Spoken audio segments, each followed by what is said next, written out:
Will you change your training style to mitigate injury risk? And how exactly would I do that? I know that the implication here is that failure training causes injuries, and that is actually that has zero support in the literature anywhere. This entire argument comes from Dr. Mike Israetel, where he basically looked at the injury rates for competitive powerlifters at meets and then compared it to the injury rates of powerlifters during normal training. The huge problem with that, of course, is that powerlifters at meets are using intensities north of 95%.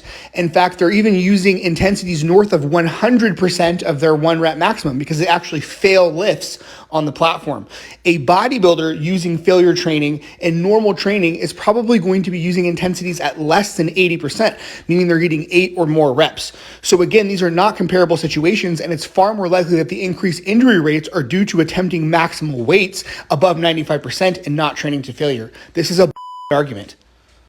The vast majority of serious injuries that require surgery because a tendon has torn off of the bone, it's not just like a muscle strain that's going to heal in anywhere from like half a week to 4 weeks that anyone can get at any time for any unknown reason. But when a tendon tears off of the bone, the vast majority of the time, this is due to an acute traumatic event. And what that means is, for example, Branch Warren once tore his tricep tendon. And I bet if a bunch of you heard that, you go, oh, that's because he trains like a fucking idiot. But actually how Branch Warren tore his tricep tendon is that it was a thunderstorm, very wet in the gym parking lot. And when he got out of his car, he slipped and fell and tried to catch himself with his off arm and tore the tricep tendon. The second way that tendon injuries happen is that when tendons begin to fray, you actually can't feel it. Okay, so this is what it looks like. And this is going to slowly over time lead to a tendon tear because it's getting weaker and weaker at the points where it attaches. So the next and obvious question for many of you, of course, is going to be, well, then how do I prevent these types of serious injuries to tendons? And the number one thing that you want to do is pick movements which promote orthopedic health.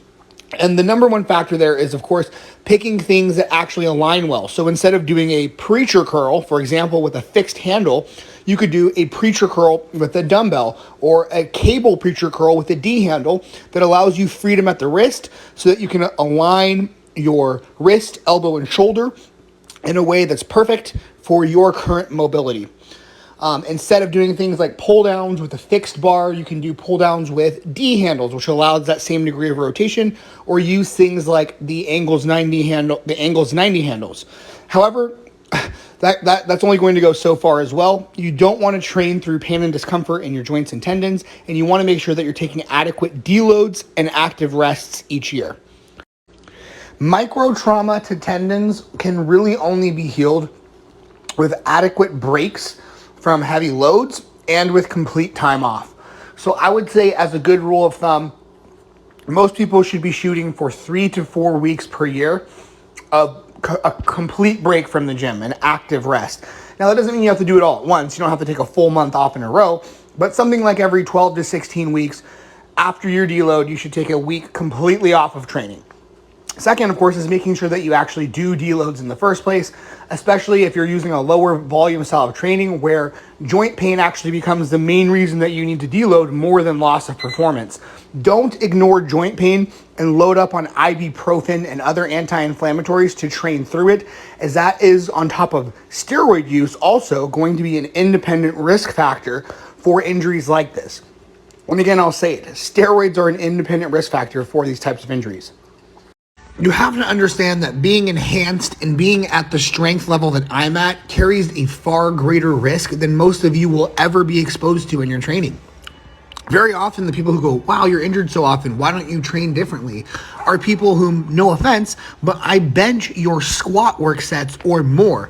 And you just have to understand that the risk profile of me doing a set is completely different than you, because I'm operating closer to the maximum level that my structures can handle, and you aren't. And steroids are an independent risk factor for these types of injuries. Again, it's just not a comparable situation to you. We're different.